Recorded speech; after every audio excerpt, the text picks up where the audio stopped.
Et si la gauche française faisait tomber Macron pour défendre l'Algérie? Oui, vous avez bien entendu.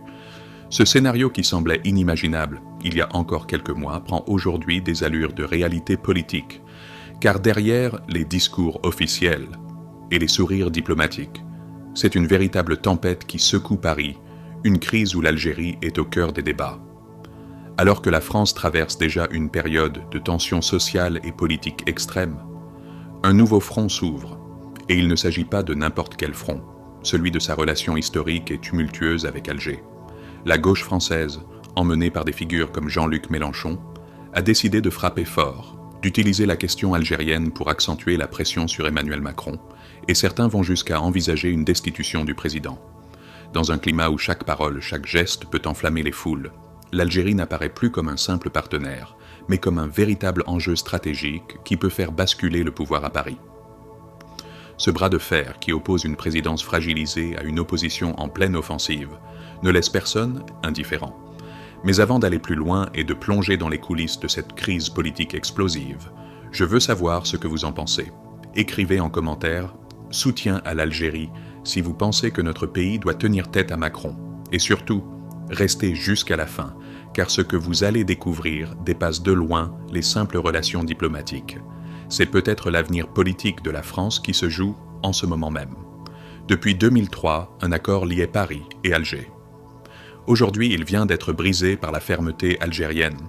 Comme dans un film politique où les rôles semblent inversés, c'est désormais l'Algérie qui impose le rythme, qui dicte les règles, tandis que la France paraît hésitante, empêtrée dans ses contradictions. Pour comprendre la gravité de ce qui se joue aujourd'hui, il faut remonter en arrière et rappeler combien la relation entre ces deux pays a toujours été faite de blessures profondes, d'intérêts croisés et de méfiances jamais dissipées. L'histoire entre la France et l'Algérie n'est pas une histoire banale, mais celle d'un lien forgé dans la douleur, l'injustice et le sang. L'ombre de la colonisation plane encore sur chaque échange, sur chaque mot, sur chaque geste diplomatique. Des millions d'Algériens ont payé le prix de cette domination, et même après l'indépendance, la cicatrice est restée béante. Paris a longtemps cherché à conserver une influence directe sur Alger, à travers ses élites, ses entreprises et ses réseaux, alors que l'Algérie, elle, s'efforçait de construire sa souveraineté, parfois au prix de ruptures brutales. En 2003, les deux pays avaient tenté d'apaiser les tensions en signant un accord censé stabiliser la coopération, notamment sur la question sensible des migrants et de la réadmission. Mais derrière les signatures et les sourires officiels, les malentendus et les désaccords n'ont jamais disparu, car l'Algérie a toujours refusé de se plier à un rapport de force hérité du passé colonial. Chaque fois qu'elle a senti une pression ou un chantage, elle a su rappeler qu'elle n'était pas un simple partenaire secondaire, mais un État souverain décidé à faire respecter sa dignité. Et c'est précisément ce qui s'est produit récemment. Face aux ambiguïtés et aux contradictions de la politique française, Alger a décidé de rompre le silence. Elle a mis fin à l'accord de 2003 et transmis à Paris 2 notes verbales, d'une fermeté inédite, comme pour signifier que le temps des compromis forcés était terminé. Un geste qui résonne comme un tournant historique. Pour la première fois depuis des années, l'Algérie prend l'initiative et trace une ligne rouge. Ce climat de tension est d'autant plus frappant que la diaspora algérienne en France, forte et influente, n'est pas restée en retrait. Elle a exprimé sa colère, dénonçant un gouvernement français qui utilise sans cesse la question algérienne comme prétexte à ses propres calculs politiques. Dans les rues, dans les médias et sur les réseaux sociaux, de nombreuses voix se sont élevées pour dire « Assez !» Car à force de rouvrir le dossier algérien à chaque crise intérieure, Paris a fini par lasser même ses propres citoyens qui considèrent que cette obsession isole davantage la France sur la scène méditerranéenne et africaine. Le décor est planté. D'un côté, un pouvoir français fragilisé qui joue la carte étrangère pour détourner l'attention de ses échecs intérieurs. De l'autre, une Algérie qui affirme haut et fort qu'elle ne se laissera pas instrumentaliser. Ce contraste presque théâtral donne à la crise actuelle des allures de duel symbolique. Ce n'est plus seulement une affaire de traité ou de diplomatie, mais une confrontation sur la mémoire, l'identité et le respect mutuel. À mesure que les tensions s'accumulent, on a l'impression d'assister à une scène dramatique où 2 acteurs historiques se toisent, se défiant, sous les yeux du monde entier. La France, jadis toute puissante dans la région, apparaît fragilisée, tandis que l'Algérie, longtemps perçue comme dépendante, se dresse avec assurance. Cette inversion des rôles n'est pas anodine. Elle raconte une nouvelle histoire, celle d'un pays qui refuse de subir et qui entend écrire son propre destin, même au prix d'une rupture avec son ancien colonisateur. Dans cette ambiance lourde, presque cinématographique, chaque déclaration prend une valeur symbolique. Chaque geste diplomatique devient une scène clé d'un drame plus vaste. Ce n'est pas simplement une crise bilatérale, c'est une page de l'histoire franco-algérienne qui se tourne, et peut-être même le début d'une ère nouvelle où l'équilibre des forces est profondément transformé. Lorsque l'Algérie a annoncé officiellement la fin de l'accord de 2003 avec la France, ce n'était pas seulement un geste technique ou diplomatique, mais un véritable coup de tonnerre. Cet accord, qui avait structuré une partie importante des relations bilatérales, notamment sur la question des migrants, était devenu un symbole. En y mettant un terme, Alger a voulu envoyer un message clair. Fini le temps des compromis forcés, fini le temps des pressions silencieuses. Cette décision a été suivie de 2 notes verbales, adressées aux représentants français, rédigées dans un ton d'une fermeté inhabituelle. Pour beaucoup d'observateurs, c'était la preuve que l'Algérie ne se contentait plus de protester, mais qu'elle était prête à redéfinir radicalement sa relation avec Paris. Certains n'ont pas hésité à parler d'une rupture effective, voire d'une amorce de divorce diplomatique, tant le geste était lourd de sens. Cette réaction n'est pas sortie de nulle part. Elle reflète aussi le sentiment d'une grande partie de la diaspora algérienne en France, qui s'est montrée particulièrement critique vis-à-vis du discours du gouvernement français.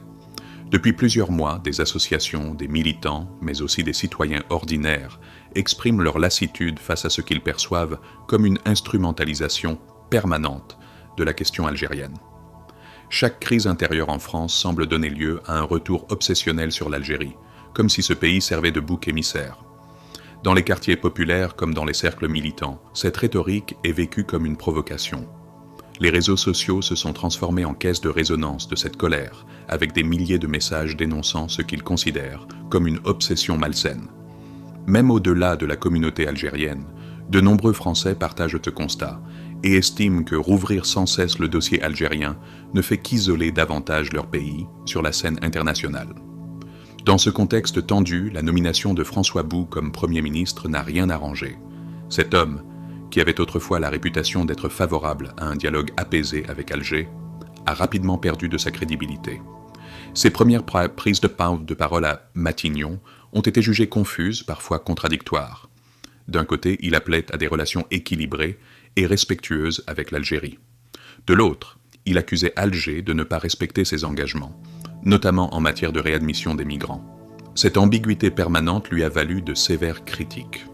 Beaucoup y ont vu un signe de faiblesse, voire d'opportunisme politique. Lui qui était autrefois perçu comme un interlocuteur fiable est désormais considéré comme un simple relais de la politique fluctuante d'Emmanuel Macron. Pour Alger, ce reniement a marqué une rupture définitive. Bou n'est plus vu comme un partenaire crédible, mais comme un homme qui a sacrifié ses convictions à son ascension politique. C'est dans cette atmosphère électrique que Jean-Luc Mélenchon et une partie de la gauche française ont décidé de passer à l'offensive. Au Parlement, une proposition de destitution du président Macron a été réintroduite. Certes, les spécialistes rappellent que ce processus est juridiquement complexe et qu'il nécessite un consensus large, ce qui le rend difficile à concrétiser. Mais le simple fait de relancer ce débat a une portée symbolique énorme. Cela reflète l'ampleur de la colère politique qui gronde à Paris. Mélenchon sait qu'il ne renversera pas Macron du jour au lendemain, mais il sait aussi qu'en ouvrant ce front, il fragilise le président dans l'opinion publique et met en lumière son isolement croissant. C'est un coup politique calculé qui transforme la question algérienne en un levier de pression intérieure. Et comme si cela ne suffisait pas, la rue française continue de gronder. Les manifestations se succèdent contre la réforme des retraites, contre l'augmentation du coût de la vie, contre des réformes sociales jugées injustes. Ce climat social explosif accentue la fragilité du président, qui apparaît de plus en plus déconnecté de la réalité quotidienne de ses concitoyens. Dans les cortèges, les slogans ne visent pas seulement les réformes économiques, mais la légitimité même de Macron. Les Français, lassés par des années de crise et de sacrifices, ne croient non plus aux promesses de l'Élysée. Chaque nouvelle annonce provoque plus de méfiance que d'espoir. Face à cette contestation interne, Emmanuel Macron a tenté une stratégie, détourner l'attention en misant sur la politique étrangère. Mais cette manœuvre, loin de produire les effets escomptés, s'est retournée contre lui. Loin d'apparaître comme un chef d'État visionnaire, il donne l'image d'un président qui instrumentalise l'international pour masquer ses faiblesses intérieures. Et cela n'a pas échappé à ses adversaires politiques, ni aux citoyens français, ni à l'opinion internationale. La dégradation des relations avec l'Algérie n'est qu'un exemple parmi d'autres de cet échec. Car sur le plan international, la France de Macron recule. Ses relations avec l'Algérie se détériorent, ses positions en Afrique s'effritent, ses interventions militaires sont contestées et ses initiatives diplomatiques échouent à redorer son image. L'influence française en Afrique, jadis considérée comme un acquis, s'est effondrée à une vitesse vertigineuse. Des pays qui se tournaient autrefois vers Paris regardent désormais vers d'autres partenaires, plus fiables, plus cohérents. Ce recul n'est pas seulement diplomatique, il est aussi symbolique. La France, autrefois perçue comme une puissance incontournable, apparaît désormais affaiblie, parfois même marginalisée. La situation ressemble à une fuite en avant. C'est un peu comme si Macron cherchait à gagner du temps, à détourner les regards, mais chaque mouvement qu'il fait l'enfonce un peu plus. L'affaire algérienne, au lieu de servir de diversion, est devenue un révélateur de toutes les contradictions de son mandat. Et la gauche, en exploitant ce sujet, en a fait un outil redoutable pour attaquer sa légitimité. Entre une opposition parlementaire déterminée, une rue en colère et une scène internationale qui lui échappe, Emmanuel Macron se retrouve acculé. Ses marges de manœuvre se réduisent et chaque erreur se paye désormais au prix fort. La France est à la croisée des chemins, soit l'apaisement, soit la confrontation directe avec l'Algérie et sa propre opposition. Cette phrase résonne comme un avertissement, un point de bascule. Tout semble indiquer que le pays se trouve pris dans un engrenage dangereux, où chaque décision de Macron peut soit calmer la tempête, soit l'aggraver. À Paris, les couloirs du pouvoir bruissent de rumeurs, les débats s'enflamment au Parlement et les manifestations continuent de remplir les rues. À Alger, la fermeté affichée ne faiblit pas. Le message est clair, l'Algérie n'acceptera plus de jouer le rôle du partenaire docile. Ce bras de fer qui autrefois aurait paru disproportionné est désormais une réalité politique assumée. La tension est palpable. Le président français, déjà affaibli par ses échecs internes, voit son autorité remise en question non seulement par l'opposition parlementaire, mais aussi par la rue et même par certains de ses anciens alliés. Chaque jour qui passe accentue l'impression d'un pouvoir qui vacille. Pour beaucoup d'analystes, Macron n'est plus seulement confronté à une crise passagère, il est piégé dans un étau. D'un côté, une Algérie qui refuse tout compromis et qui exige le respect de sa souveraineté. De l'autre, une gauche française déterminée à l'affaiblir et à exploiter cette crise pour mettre en cause sa légitimité. Entre les deux, un peuple français fatigué, révolté par la dégradation de ses conditions de vie et qui ne croit plus aux promesses de réforme. On a le sentiment d'assister à une partie d'échecs où chaque mouvement peut être fatal. Si Macron choisit l'apaisement et tend la main à Alger, il risque d'être accusé de faiblesse par ses adversaires et de perdre encore davantage de crédibilité auprès de son électorat le plus dur. S'il choisit la confrontation, en revanche, il provoque le risque d'une rupture totale, avec des conséquences diplomatiques et économiques dont la France paierait le prix lourd. Et pendant ce temps, l'opposition guette le moindre faux pas, prête à bondir sur la moindre erreur pour réclamer sa chute. C'est un jeu dangereux, où l'équilibre est si fragile que la moindre étincelle peut déclencher une explosion. La France, autrefois fière de son influence méditerranéenne et africaine, se retrouve aujourd'hui isolée, contestée, affaiblie. L'Algérie, elle, se montre confiante, consciente de sa nouvelle position de force. Cette inversion des rôles ajoute une dimension dramatique supplémentaire. L'ancien colonisateur hésite, tandis que l'ancien colonisé dicte le tempo. L'image est forte, presque symbolique, et elle n'échappe à personne. Alors une question brûle toutes les lèvres. Jusqu'où cette crise peut-elle aller ? Macron pourra-t-il encore tenir face à une opposition rassemblée, une rue en colère et une Algérie inflexible ? Ou bien est-ce le début d'un effondrement politique et diplomatique qui marquera un tournant historique pour la France ? Dans ce climat d'incertitude, chaque jour ressemble à un compte à rebours, chaque décision a une dernière chance. L'histoire est en train de s'écrire sous nos yeux, et nul ne peut prédire quel sera le prochain chapitre. Selon vous, est-ce que Macron peut résister à cette tempête ? Ou est-ce le début de sa chute ? Voilà la vraie question que tout le monde se pose aujourd'hui. car nous ne sommes pas seulement face à une crise diplomatique classique, mais à un moment où l'avenir politique de la France lui-même semble en jeu. Chacun, en France comme en Algérie, a son avis, ses doutes, ses certitudes. Certains pensent que Macron, malgré les coups encaissés, trouvera encore une manière de se maintenir, de négocier, de manœuvrer, comme il l'a déjà fait par le passé. D'autres, au contraire, sont convaincus que cette fois, il est allé trop loin et qu'il s'est engagé dans un conflit qu'il ne pourra pas gagner, ni sur le terrain intérieur, ni sur le terrain international. Et vous, qu'en pensez-vous ? Est-ce que cette confrontation ouverte avec Alger, combinée aux révoltes sociales en France et à l'opposition parlementaire qui le guette, est en train de précipiter sa fin ? Ou bien Macron a-t-il encore une carte secrète à jouer, un dernier atout capable de renverser la situation ?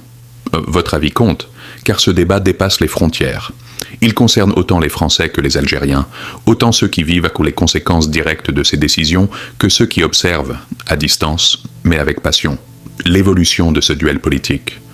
Pour que je sache combien d'entre vous penseront que Macron est réellement en difficulté, je vous propose un petit test simple. Écrivez en commentaire « Macron affaibli » si vous estimez que cette crise marquera le début de sa chute. Même un mot, même un simple emoji peut faire la différence. Car plus vous réagissez, plus cette discussion grandit et se fait entendre. Et si au contraire, vous croyez qu'il va encore résister, expliquez pourquoi. Partagez vos arguments. Dites-nous ce qui, selon vous, peut encore le sauver. Cette vidéo est un espace de débat ouvert, et chaque commentaire est une voix qui compte. Alors n'hésitez pas. Prenez part à cette conversation, car c'est ensemble que nous pouvons analyser et comprendre ce moment historique. Jamais la relation entre Paris et Alger n'avait atteint un tel niveau de tension. Ce que nous vivons aujourd'hui n'est pas une simple dispute diplomatique de plus, mais un moment charnière, presque historique. Deux pays liés par une mémoire douloureuse, par des décennies d'histoire commune, se retrouvent d'atôt face à face comme deux adversaires dans une confrontation où aucun ne semble prêt à reculer. La France, affaiblie par ses propres contradictions internes, tente de garder la maîtrise du récit, mais chaque déclaration, chaque tentative d'imposer ses vues semble au contraire renforcer la fermeté de l'Algérie. Et de l'autre côté, Alger affiche une posture claire, déterminée, presque inébranlable. C'est une inversion des rôles spectaculaires. Là où autrefois Paris faisait pression, c'est aujourd'hui Alger qui trace la ligne rouge. Ce qui est certain, c'est que Alger a prouvé qu'elle n'acceptera jamais le chantage. La rupture de l'accord de 2003, les notes verbales envoyées aux diplomates français, tout cela n'est pas seulement un acte politique, mais une démonstration de dignité nationale. Un message adressé au monde entier. L'Algérie est souveraine et elle n'entend pas céder face à des pressions ou à des ambiguïtés. Pour beaucoup d'Algériens, à l'intérieur du pays comme dans la diaspora, ce moment est vécu comme une revanche symbolique, une affirmation que les temps ont changé. Le peuple algérien ne veut plus être spectateur de décisions prises ailleurs, il veut être acteur de son destin et de ses relations avec les grandes puissances. Pendant ce temps, la France elle-même s'enfonce dans ses propres contradictions. Le peuple descend dans la rue, lassé des réformes injustes et du coût de la vie qui ne cesse d'augmenter.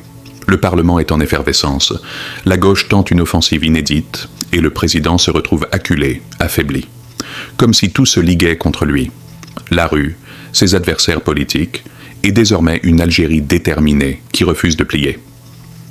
Emmanuel Macron apparaît comme un président encerclé, pris dans une spirale où chaque choix est risqué, où chaque parole peut être utilisée contre lui. C'est dans ces moments de crise que se révèlent les faiblesses, mais aussi les vérités des nations. La France découvre qu'elle n'a plus le poids qu'elle croyait avoir, ni en Afrique, ni en Méditerranée. Son influence recule, ses alliances s'effritent, et ses anciennes certitudes disparaissent. L'Algérie, elle, découvre qu'elle a plus de pouvoir qu'elle ne l'imaginait, que sa parole compte, que sa fermeté peut changer le cours des choses. Ce contraste est saisissant et il explique pourquoi cette crise n'est pas seulement un épisode diplomatique, mais un symbole de la transformation des rapports de force dans le monde actuel. Alors que se passera-t-il maintenant ? Est-ce que Macron trouvera une issue, un compromis, une manière d'apaiser la colère de la gauche, des Français et d'Alger ?